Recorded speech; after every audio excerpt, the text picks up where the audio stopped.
Welcome to another episode of the Steal a Moment podcast with me, Michael LeBois. Today's guest is John and Allison Purefoy of the band Roses Unread. They joined me for an awesome interview, a chance to talk to them about what they've been doing through this time as an artist, a band that's used to traveling, touring, playing shows in places that are not Tennessee, places that are all over the country. These guys have been able to do some pretty amazing things. We get to talk a little bit about the development of the band, how they got started. They've been around since the early to mid 2000s. I released some incredible music. Their most recent release is a deluxe edition of their EP Rapture, which you can find on every single streaming service anywhere. If you look for it, you can find it. I highly recommend it. Allison's vocals are absolutely incredible, and John's guitar skills are just on point. They also are releasing a new music video as of recording this intro. It'll be tomorrow. They're releasing a video for their next single, Lying to Yourself. I cannot wait to watch this video. I have a good feeling just from listening to them that this is amazing. Allison says it's probably her most favorite video that she's done up to date so far.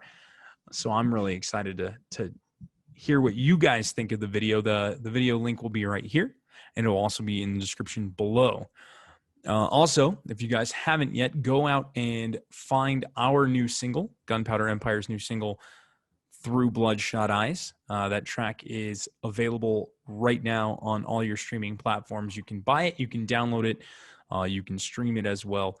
We would love to hear what you guys think of it. So head over to our YouTube page, which will be right here, and also in the description below. Give us a like, give us a subscription. Tell us what you think, what you guys want to see from us in the future as well.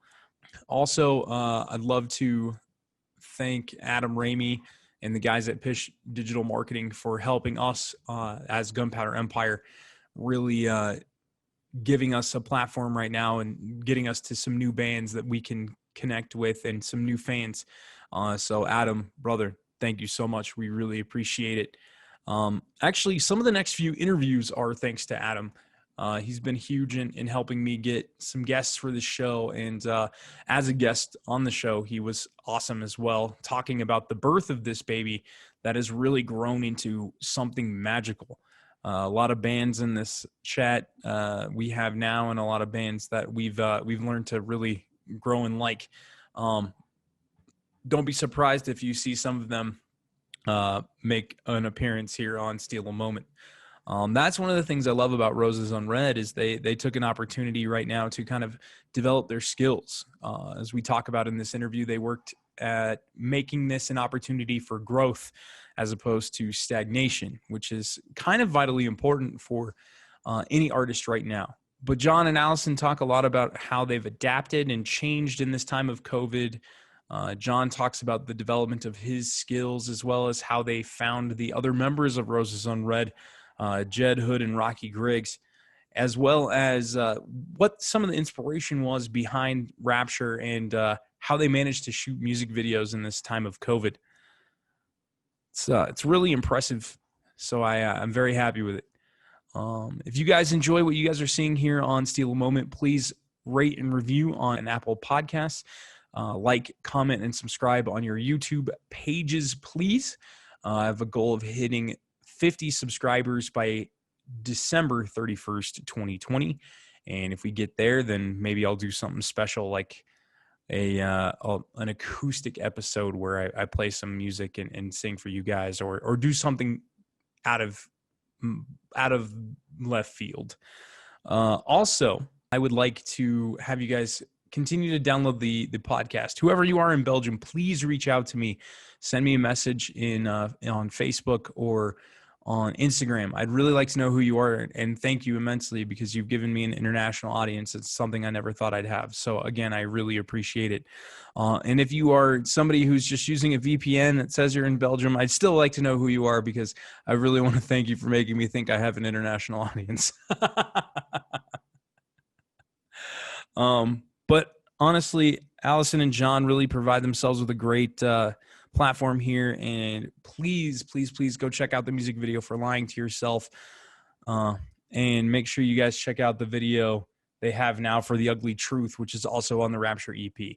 All that will be in the description below. There will be tabs throughout the episode that you guys can click on to link to other episodes and things that will be available to you as soon as possible. And with that being said, Roses, Unread, and I would like to steal a moment.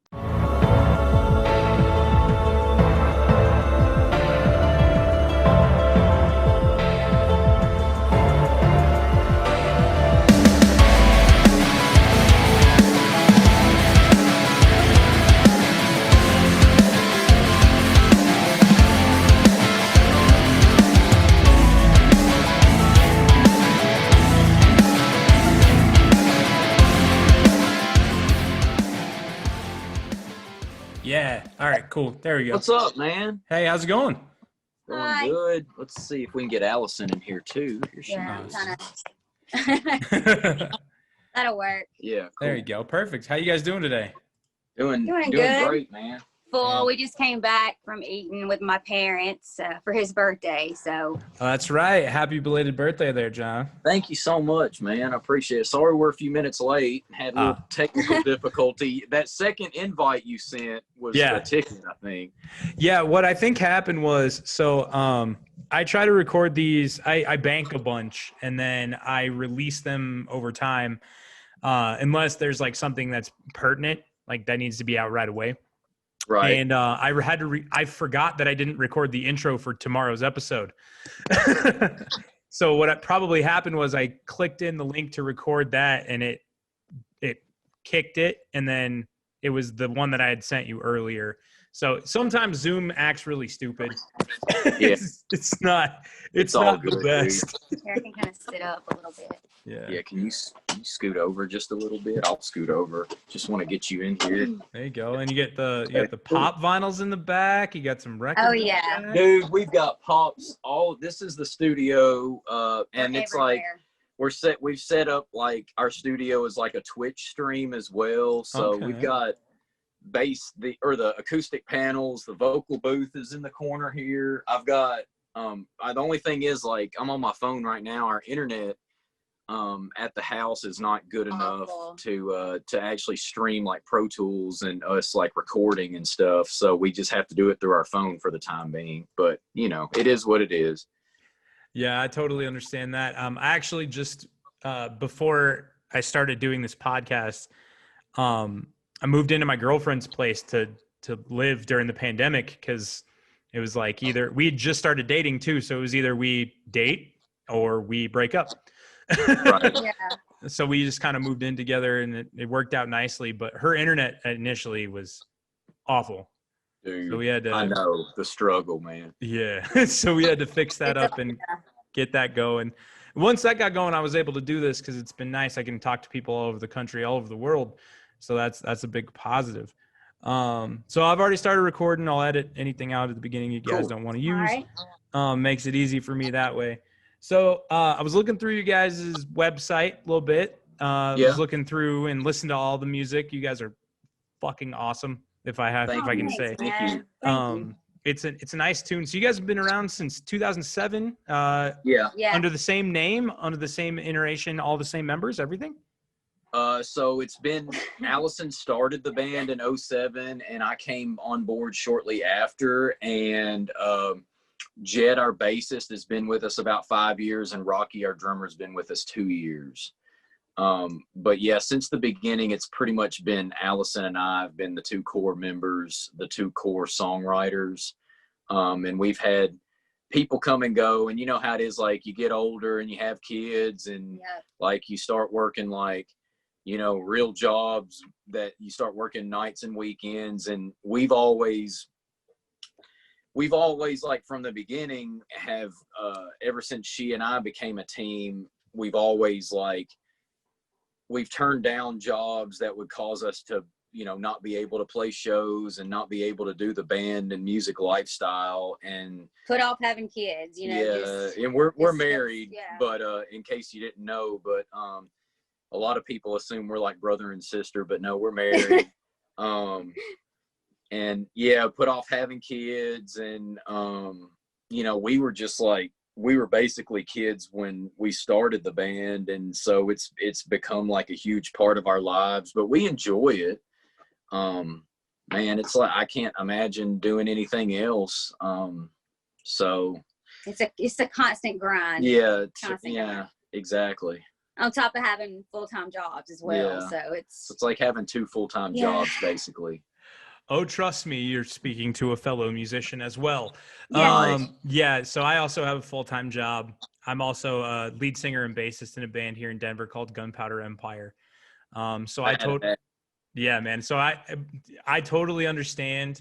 And that's one of those things that I don't think a lot of people understand is it's a grind both ways. Like you put yourself in a position where, you know, sometimes you pass up that job that might pay a little bit more, give you a little bit less flexibility that you need for these projects. And we've been fortunate enough. I mean, this current project's only been around for about 2 years. No, less than almost a year and a half, actually. And we have been together, like my guitar player and I have played together for years. So it was really easy for us to kind of keep that groove going. We started it as an acoustic project.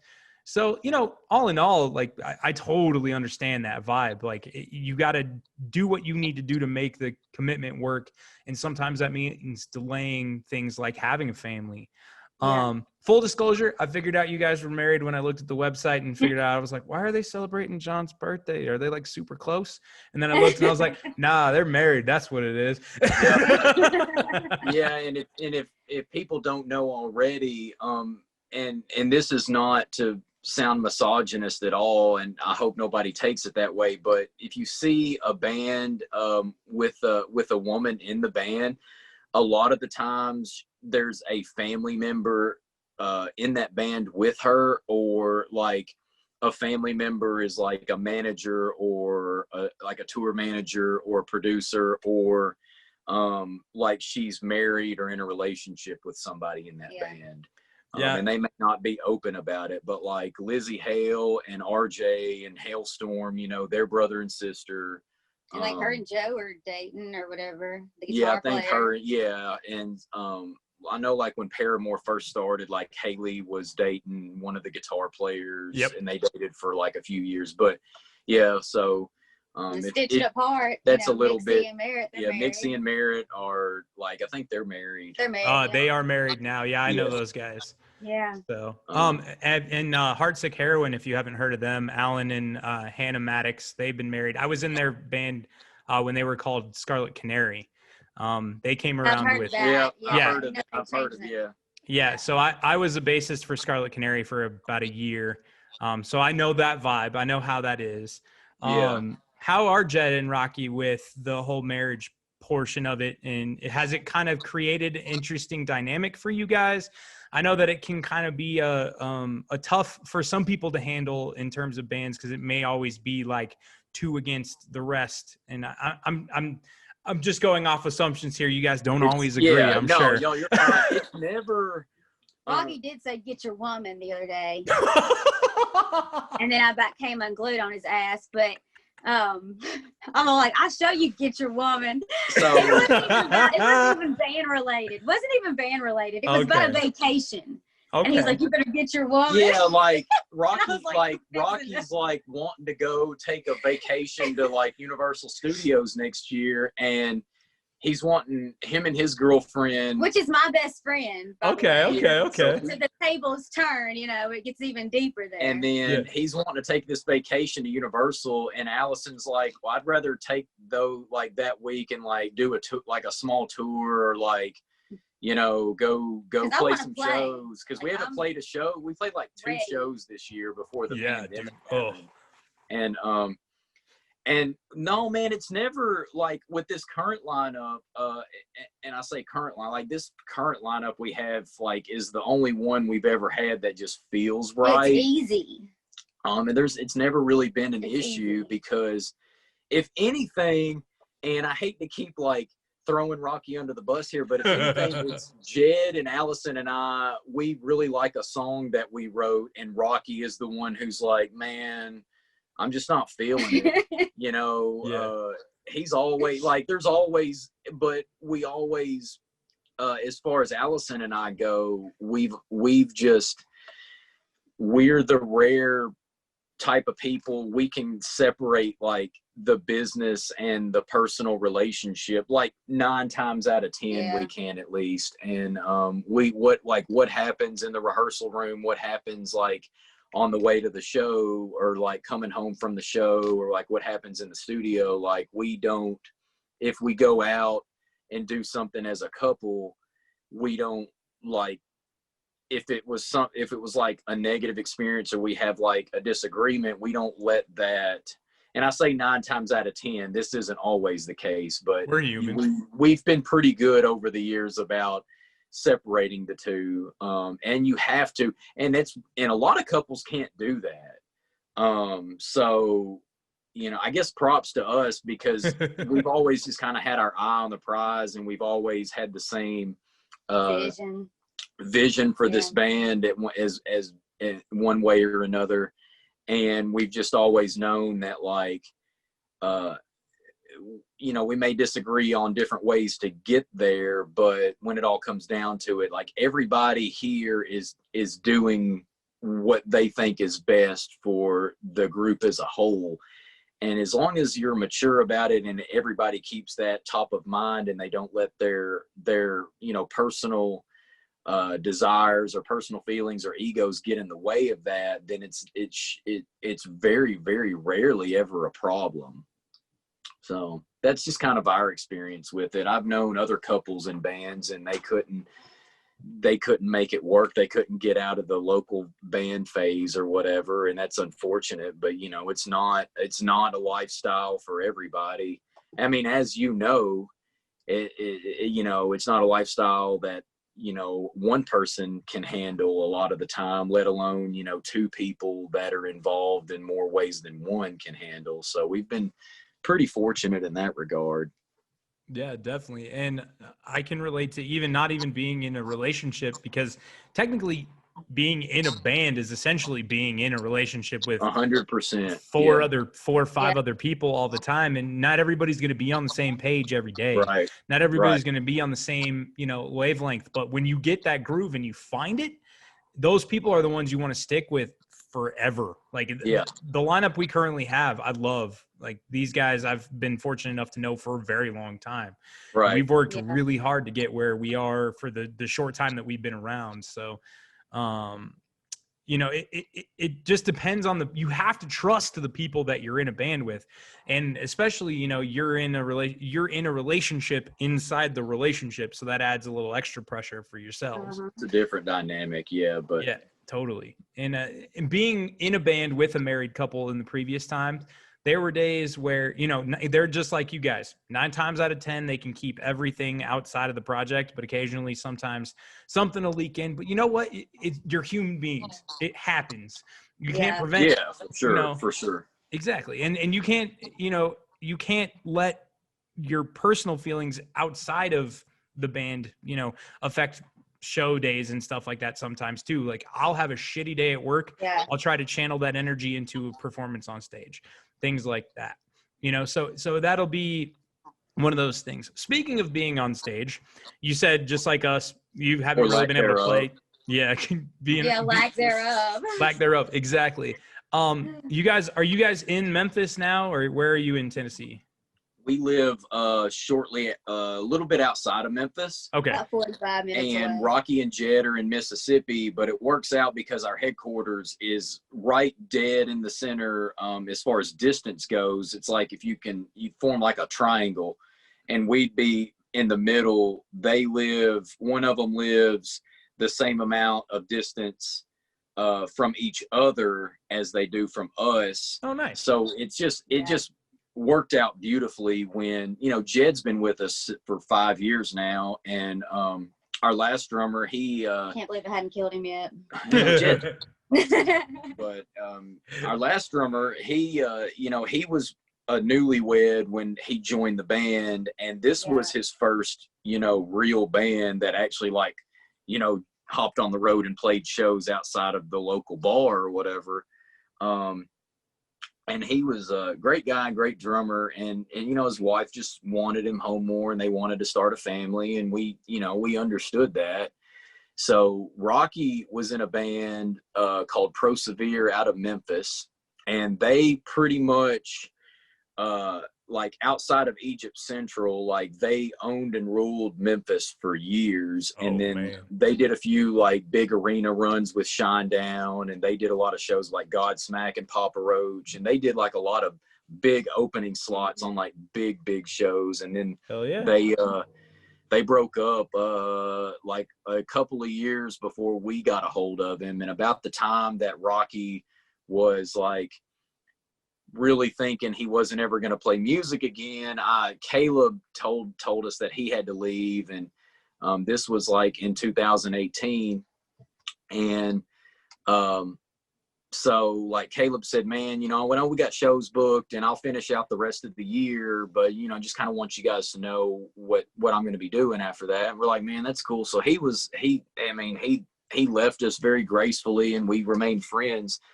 And I called Rocky about that time, and I was like, we've got this EP pretty much already written. Like Allison and I wrote it. Jed's really good about helping us with like arrangement and stuff, but like for the most part, Allison and I are like the principal songwriters.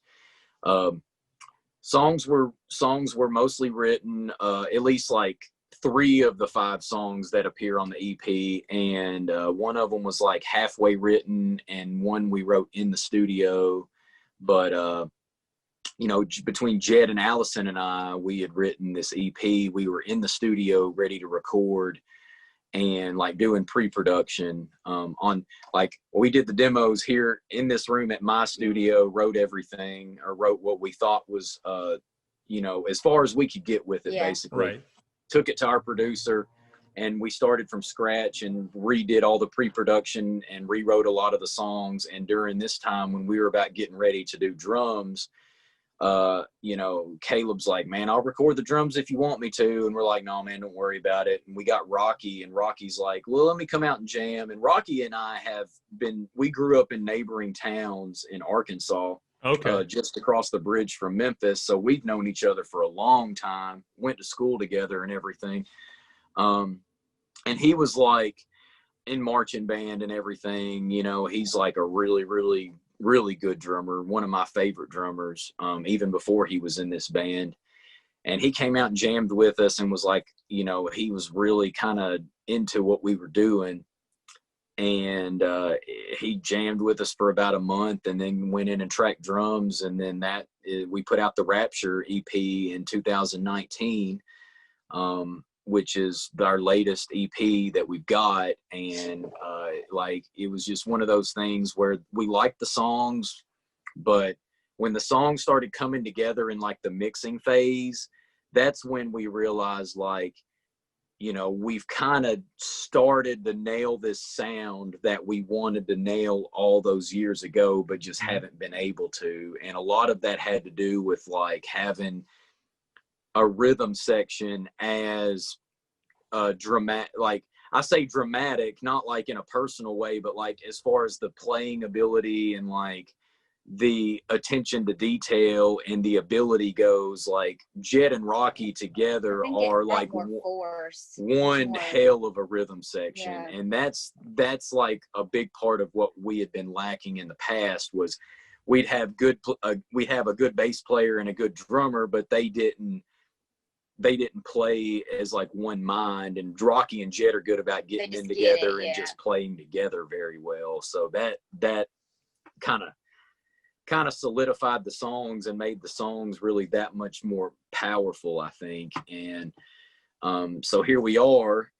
We put out this EP that we're just so proud of in 2019. We come to 2020 and we're like, here's this year. This is going to be our year. You know, we started talking to, had a couple record labels reach out to us, had some booking agents reach out to us, and then COVID-19 hits and we're like, shit, what do we do? So we started writing furiously. And normally we'd be playing shows like getting this EP out there. And then we started recording music videos. So we've put out music video a few months ago for one song, and we're about to drop another one on October 22nd for our third single off the EP. Nice. And then we hit the studio here in a few weeks to start recording material for 2021. Man, you just gotta, we can't play shows, but we're rolling with the punches, man. And we're getting ready for the next year. Whatever it decides to throw our way, we're going to be ready for it. So. Yep. I'll tell you right now, I've been banging The Ugly Truth, so don't get it twisted. You guys are killing it. That's like my favorite song. That's like the song I'm most proud of. Now I will say that was my favorite video until this new one. So you guys are dropping a new video on October 22nd? Yep, and that's the one I'm talking about. Like it's my favorite now. I didn't think, I was like, how are we gonna do, bypass The Ugly Truth, because I loved it. And then we get this and I'm like, okay, I think we did it. Is this what track are you guys dropping that for? Well, we're going to tell, since if you're listening, you're lucky. We're doing Lying to Yourself. Sweet. So I'm actually, you know what? You just made me, this is going out on the 22nd then. So I'll release this on the day of the video. We can do a little love that way. We're dropping our new single next week. So ours is called Through Bloodshot Eyes. Hit me up on Instagram. Remind me the day of, and I'll throw it on my Spotify and share it for you. Hell yeah, I will do that definitely. This song arguably is the first song I feel like is the sound I've wanted for every project I've ever been in since I started playing music when I was 12 years old, and it just has like all the power, all the dynamics that I've been looking for so long. And for me, it's the first time I've really gotten to show off vocally in a heavier setting. We released an acoustic record last year because we weren't even sure we were going to start a project. We kind of just fucked around and started a band one day. Funny how that works. Huh? Yeah. And in the studio, we were tracking the EP that we released, the first EP we released, which is called This Time With Feeling. And I finished up the first song in studio, and my guitar player, who's also my best friend, who's never minced words with me since the day we met, looked at me and said, where the fuck has this been for the last 15 years? Like, where's this voice been? And he's like, we need to turn this into a heavy project. Like, let's get another guitar player and a drummer in here and let's fucking do this. And so since then we've been like trying to get everything going, and exactly the same thing happened to us. We had all this material ready. We were ready to start releasing singles. We had videos we wanted to shoot, and then COVID-19 hit, and we're like, well, fuck, like, what are we supposed to do with all of this stuff? And, so I totally understand, like, we should be playing shows right now. This should be closing out the year of shows to stop before the holidays, and then we get back on December 31st, January 1st, start playing shows again and get back into the groove of playing every day and getting that feel. But we live in a different time, so it's perfect that you guys are getting ready to go back in the studio. You're producing videos, you're getting more material out there. That's the important thing, is keeping yourself relevant. We're doing vocal covers and acoustic covers, and we're going to do some acoustic playthroughs from the acoustic record as well. Nice. And, just little things that we're trying to keep going, and that's the important thing. And it's vital to the music world right now, because it's so easy nowadays to just produce your own videos, produce your own music. But sometimes it's good to have that quality behind it and make sure that it's as good as possible. We work with a guy here named Taylor Hahn. And then we have Ted Jensen from Sterling Media do our mixing, or our mastering. Sorry. Taylor does all of our mixing. So it's important to, you guys, I'm assuming you guys go through the same channels, the people that you trust who know your sound to produce the best possible product. Yeah, we've used the same producer since 2013. And he's basically like that extra member of the band by now. Him and Allison just always hit it off as far as vocal stuff goes. And it's weird because he and I are like total opposites when it comes to our approach to guitars, but it just seems to work. because he can write leads and stuff that I can't write. And the way I play, you know, my right hand sounds a lot different than his right hand. So it just kind of works. I mean, we're here in our studio at our headquarters. You know, I mix bands on the side and I do all of our pre-production and writing here.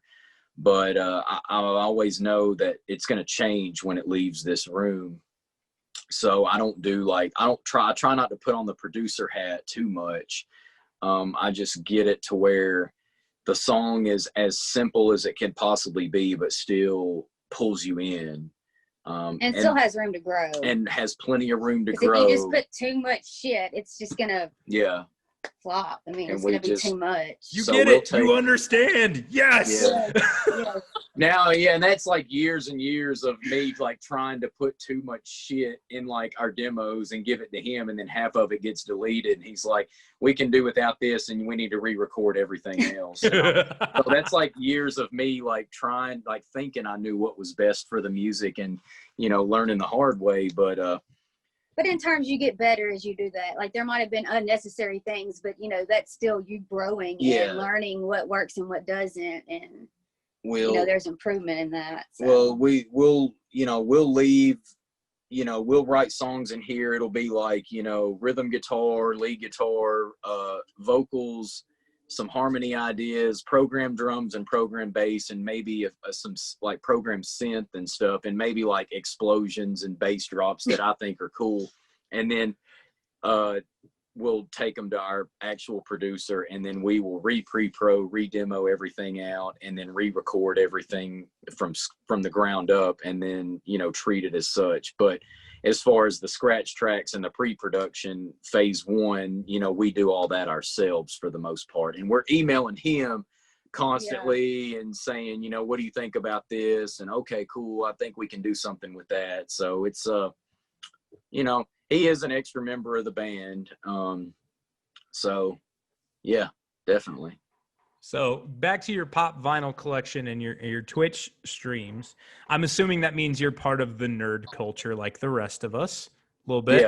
Yeah. Our Twitch streams are us in the studio writing, and like me like getting mad because I suck at playing guitar. But I did try to stream me playing Warcraft, and it just was so shitty it wouldn't work. So, okay, all right. So I couldn't. We're slated to get fiber optic internet out this way, maybe hopefully in the next 6 months to a year. So when that happens, like we'll be on there gaming and stuff. But for the time being, it's like you're a third person in the room watching Allison and I write a song from the ground up. And a lot of like, at first I didn't think that was very cool, because I'm like, you know, we're not even, you know, you have this like imposter syndrome. I have like imposter syndrome really, really bad. And I'm like, nobody wants to see me like struggle to write a song. But, you know, our videographer and marketing guy, Alan Ingalls of the Attention Company, he and I were eating lunch one day when we were working on this latest music video. And he's like, you know, dude, think about he's like, there's a lot of people out there that like, you're one of their favorite bands.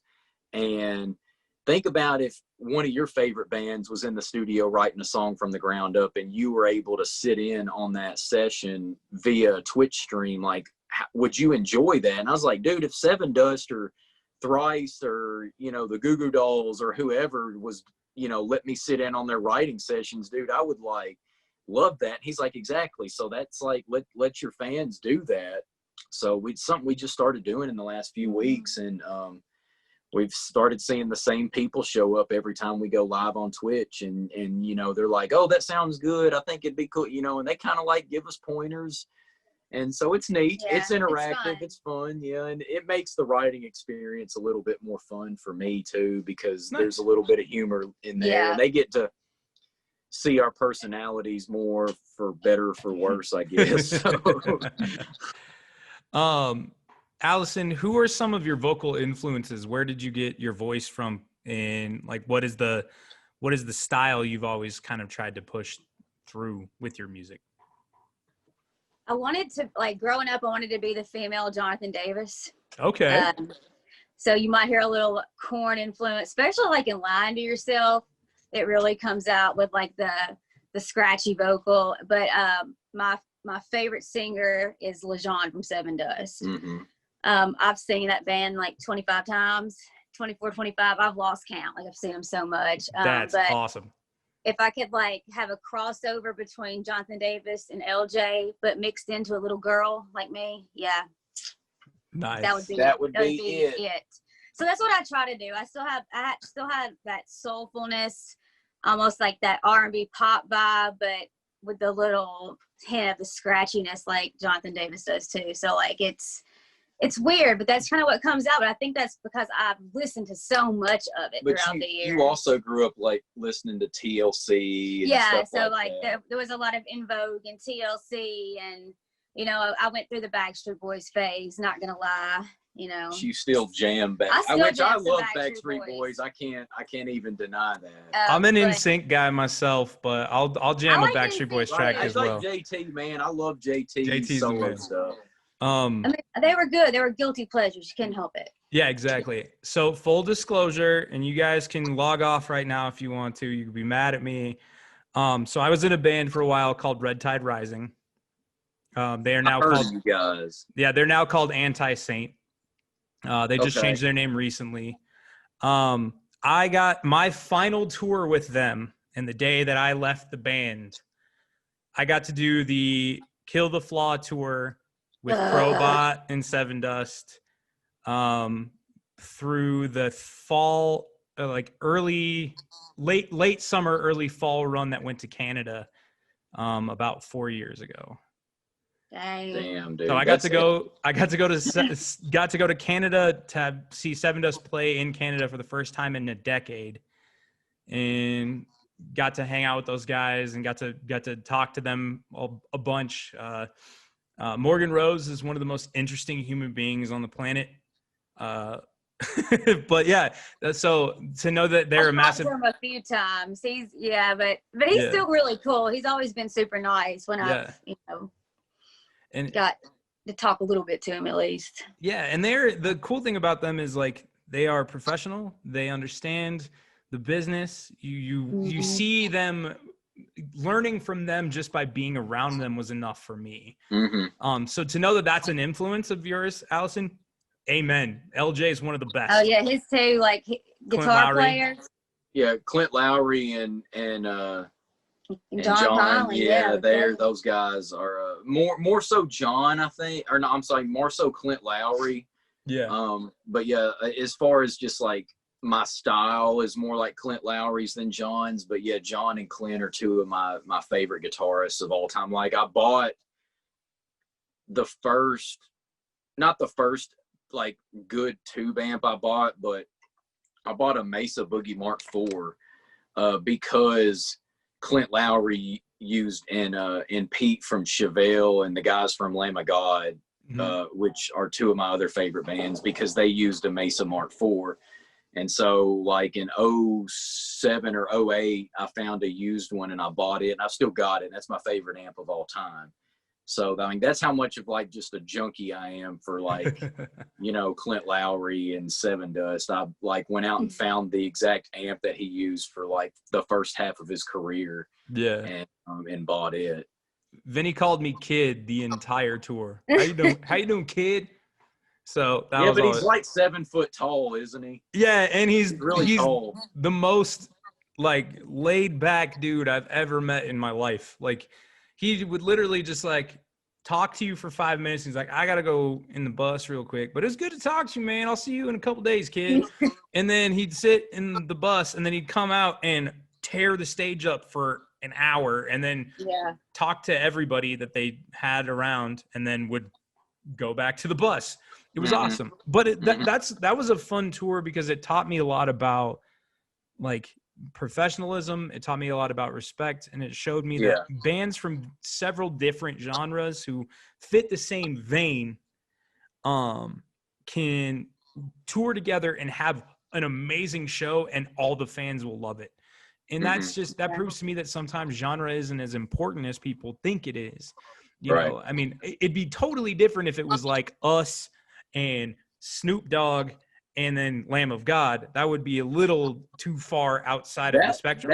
I would like pay good money to see that show, but that's just me. I was thinking, yeah, that would be pretty awesome. That would be kind of fun. I would pay top dollar to see Snoop Dogg and you guys and Lamb of God on a show together. That would be awesome. I would lose my shit if I was on a stage with Snoop Dogg. I would pay like $500 a ticket to see that. That would be who are some of the best bands, like bigger bands, that you guys have had the chance to play with or tour around with? We've done we've hung out with the Shinedown guys quite a bit. Rocky's old band, like they actually toured with them. We've done some like a few shows with Icon for Hire, and done some shows with Stitched Up Heart. Nice. New Year's Day. Did a show with New Year's Day. We played with Butcher Babies and Sumo Psycho. Sweet. Those are some fun shows. There's somebody else I was thinking of that was like a really fun show. Another female fronted band. I can't think of who I'm thinking of. I don't remember. But yeah, Diamante. Diamante. We did a show with Diamante, cool. and we've done a few shows with I Set to Kill. Yeah. Okay. But as far as like the last national band we got to do a really fun show with was Diamante last time she came through Memphis and Nashville. And then I think shortly after that, like COVID hit, or it was like a few months, it was like less than a year later COVID hit. But when we played with Diamante, it was a Christmas show. Okay, so COVID months, happened like 3 months later or something. Yeah. But we played like after that. I can't. We did a New Year's show, New Year's Day, New Year's Eve, 2020. So like the beginning of 2020, 2019. Then we did like one show in Memphis, and we had like a whole bunch of other shows that we were slated to play that got postponed and canceled. Yeah. And then we had like tickets to a lot of shows that we were just going to go to on our own, like Papa Roach and Five Finger Death Punch and I Prevail and Issues and Veil of Maya and all these like badass shows we were just going to go to and hang out at. And Ginger and Motionless in White had ton of just like, and those got postponed till next year. But, it's given us a unique opportunity to kind of come back to where we started in a sense and really focus on our writing. Mm-hmm. And I took the time to sit down and work on I've never been much of a lead guitar player. I've always been more of like a right hand rhythm kind of guy. And I really took the time to focus in on my lead playing. And I'm not like a shredder by any means, but as far as, instead of like programming a synth part, I've discovered that it's just easier for me to like take the little lead line in my head and drench it in reverb and delay and play it on guitar instead of like trying to program it out, on a keyboard. So I've kind of fell in love with guitar all over again during all this, because it was kind of like, I wouldn't say I ever lost interest in playing guitar. It's like, as far as instrumentation goes, it's been my first love, but, I was always, the last few years I've been getting into more like drum programming and drum recording and synthesizer stuff. But COVID-19 really made me go back to where I started mentally and not relearn guitar per se, because I've been playing a long time, but shift my guitar playing and writing in a different direction, and just kind of made me see it at a different angle and fall in love with it all over again. So I don't think that would have happened if we were out on the road, every weekend or a few times a week, playing in a different city, and I'm just playing the same riffs over and over again every night. So in that regard, I am thankful that. Not necessarily thankful for a pandemic, because it's unfortunate and not to make light of the situation. I know a lot of people have been gravely affected by it, but it did give me the time to You have to make light though. Yeah, it made me reevaluate my life in a musical sense, I guess, and really since I am the only guitar player in this band, it made me revisit my role to this band and to the fans at like what I really do. So again, that's kind of a long-winded way of just saying that it kind of gave me the time to sit down and have a different perspective, I guess. Yeah. The same with you, Allison. Did you take this as a time to kind of maybe practice some new skills vocally, try some different things and see what you can do? Yeah. Going, like he said, going back to things he did like a long time ago and then he started doing them again. I used to sit up in my bedroom when I like actually lived next door with my grandmother. Like this was my childhood house. Okay. And when my grandmother got sick, I moved in with her, and I would sit up in the upstairs, and I'd just get GarageBand out, and I just make beats and stuff, and come up with melodies, and that's how a few of the songs back in the day actually started. Well, I hadn't done that in forever, and I just sat down with the laptop, pulled up GarageBand, and just started writing just to come up with melodies. And then we've been taking all of those and putting them in Pro Tools and totally rewriting them and, you know, turning them into rock songs when really they start off as almost hip hop R&B. Mm-hmm.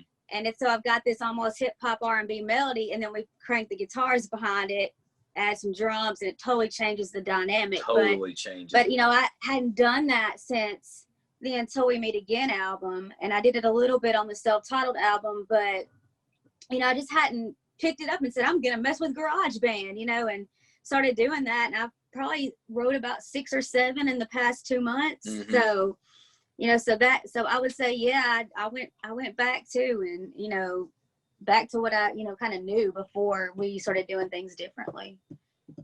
So definitely. Yeah, I can definitely say that I've learned to really appreciate taking the time to rebuild my voice and work on some things that I enjoyed doing.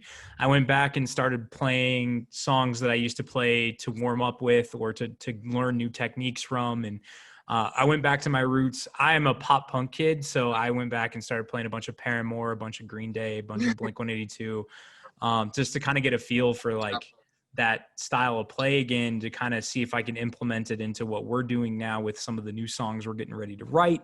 As you guys can see, I pulled out my acoustic guitar and I've been working on vocal melodies and different songs and things that I've always loved playing in the past that I just kind of lost passion for. And I've taken that as an opportunity to really develop a new sound and try something different, and then go back to my roots and start writing more about what I care about and what I'm looking to do more with. And hopefully we can translate it into something beautiful. And that's kind of like the ultimate goal is to do that all around and try and find a way to, you know, generate more music and see what we can do. And even if it ends up being an acoustic song, it'd be kind of fun to just fuck around and make something fun with it. Right. So one other question I had is about your name. How many people call you guys Roses Undead? And has it happened a lot? And is it as annoying as people confusing Red Tide Rising with Red Sun Rising? Yes. Just look at me right now. The answer to all of those questions is yes. And then there was one time this person, they made this huge ass flyer, and they were like, we want you guys to take this flyer after we play. They're like, you know, we don't need it anymore, but you guys can have it and keep it for a keepsake. And big bold, Roses Undead. I was like, what are we gonna do with this? Like, it ain't even the right name, and it's this huge flyer, and they've been promoting us as Roses Undead. That was like in Jackson a long time ago at some bar. No, that was in Paris, Tennessee, I think. Are you sure? Either way, it big letters, Roses. Oh, Undead. We couldn't even be mad about it. We were just like, funny. This is so stupid. Yeah, it was just funny at that point. But yeah, like we didn't. When Allison came up, we have a video on our YouTube. We have like vlogs up on our YouTube channel of us like going to shows and like yelling at each other basically, and like playing the shows, and like, us getting mad because we're tired and we have to load the trailer at the There's end of the night. There's been memes made about it. Yeah. And so like so if you want to see us like how we act at shows and stuff, like there's like a lot of behind the scenes. We act vlogs. like a bunch of 5-year-olds fighting over a bag of candy. That's what it is. Yeah. So you're a band. That's exactly it. There's a vlog, like a proper vlog on how we got the name for Roses Unread. And it's like a 3 or 4 minute vlog, but Allison kind of explains like, you know, there's like a double meaning behind it. And it was kind of unique how it came up. But at the time, she didn't think like Unread and Undead sound very similar. And a lot of drunk people or people who don't pay attention will confuse the two. So, and sometimes it's just R-E-D.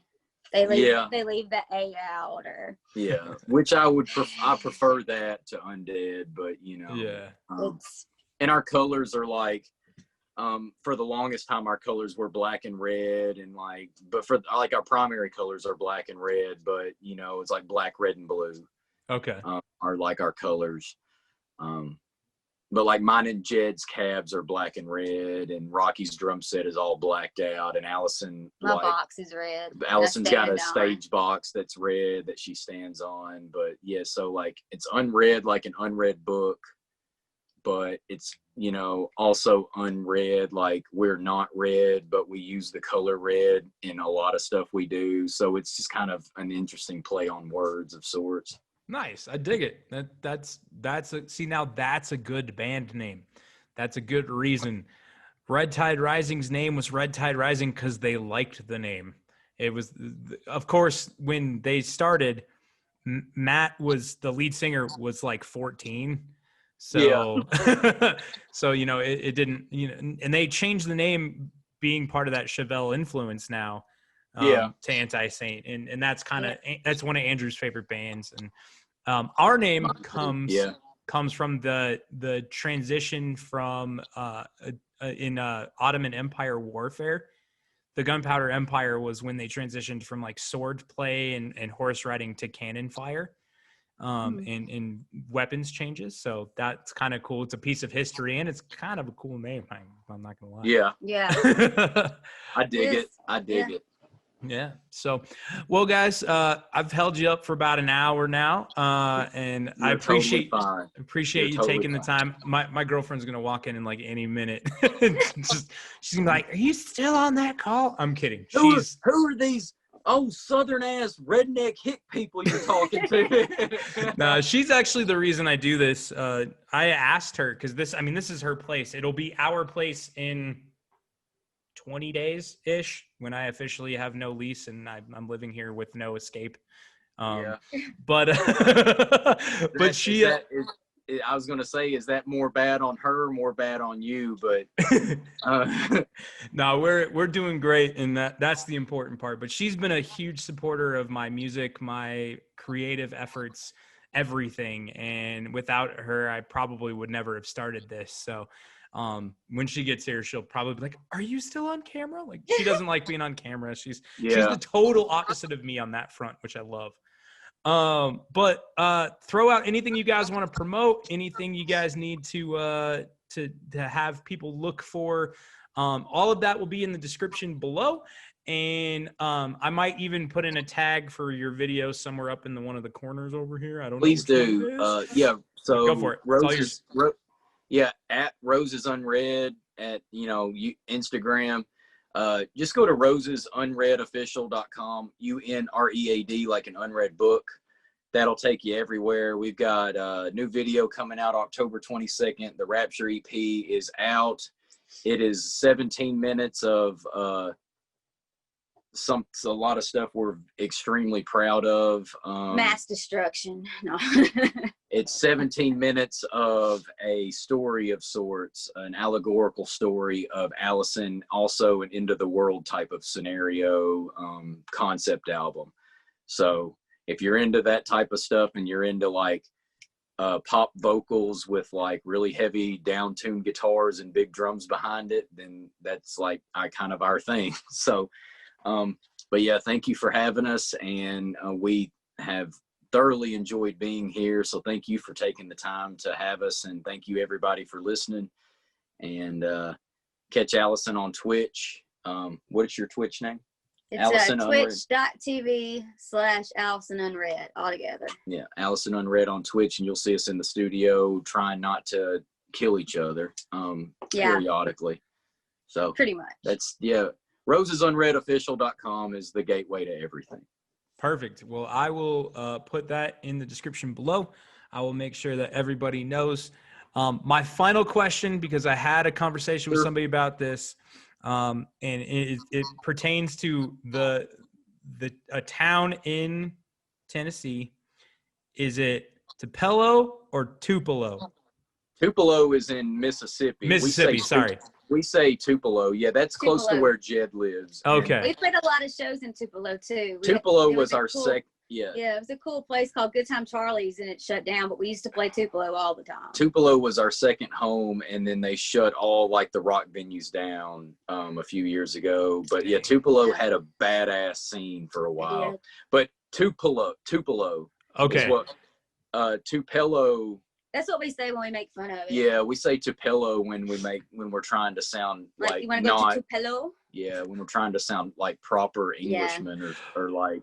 Would you like to go to Tupelo? Yeah. Yeah, Tupelo. That kind of sounds like Tupelo. You kind of sound like the Geico lizard. Yeah. Well, thank you. It's fantastic. Well, thank you. You've clarified that. We have a place here in Denver, Colorado called I think it's like Tupelo Rocks or something. It's a restaurant that has Southern cooking.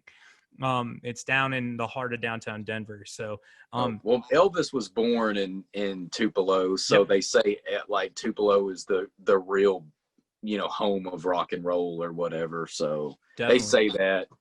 And there's no like real rock venues there anymore. So yeah, unfortunately. What can you do? Yeah, most of our rock venues are now nationally owned by like Live Nation and AEG. So we have to find ways to get there. So well, John, Allison, thank you guys so much. Definitely check out Roses Unread. They fucking rule. That's all I can really say. Thank you guys. They're totally awesome. Brother. Thank you guys for joining me again. So thank you, Michael. Thank you so much for your time, brother. I appreciate you. Definitely, guys. We'll talk again soon. All right, buddy. Thanks, man. Bye. Peace. It almost feels like someone else is living my life. 'Cause it almost